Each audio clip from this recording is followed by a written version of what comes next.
2.5 years ago when I interviewed him and asked about power, because the presidency is about power. And Trump said, real power is, I don't like to use the word, but real power is fear.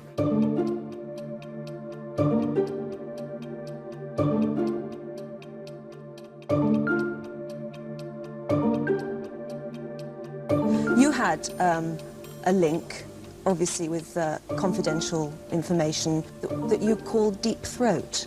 Yes, that's right. I can't ask you who he was, because I know you won't say, will you? I will not say.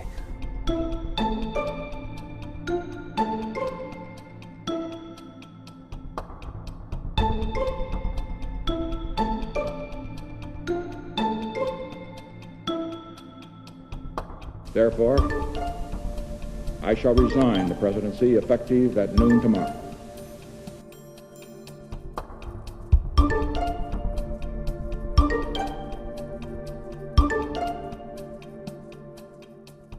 What he's doing is dangerous in so many areas, and it is as I say, a governing crisis.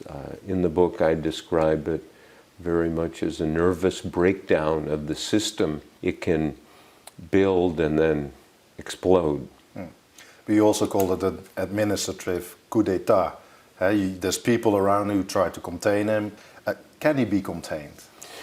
It's not the way an organization should function, but given the high stakes when some of these people took papers about trade agreements or climate change off his desk because he was going to do something impulsive, and he's denied some of the stuff in my book, and I reproduced the document that actually was taken off his desk. Yeah. So people are living on eggshells.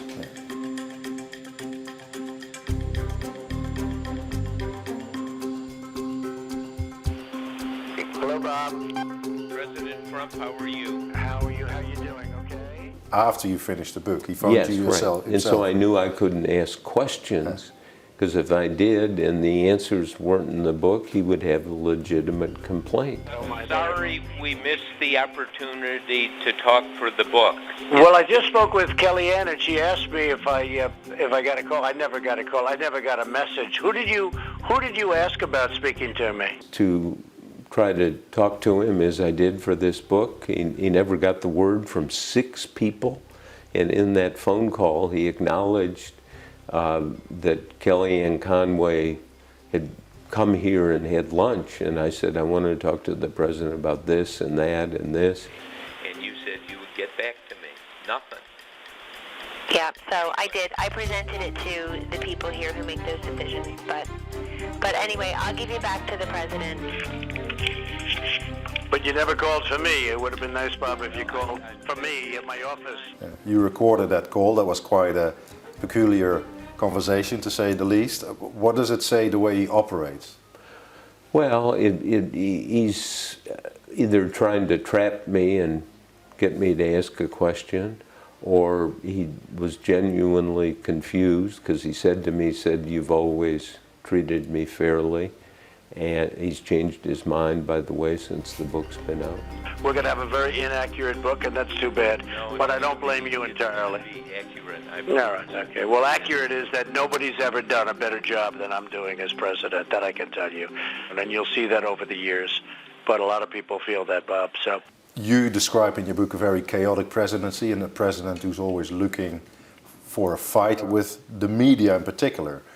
Is he fooling us journalists in the sense that we take his bait all too easily?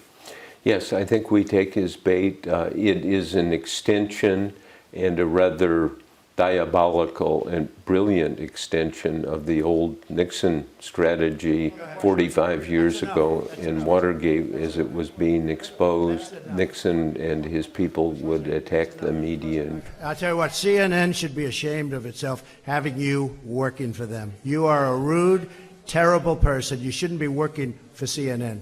Go ahead. I have been a reporter in Washington for 47 years. And I've never once been to a White House press briefing.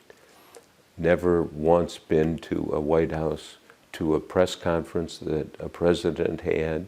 You don't need to. Don't need to, because you don't get the truth.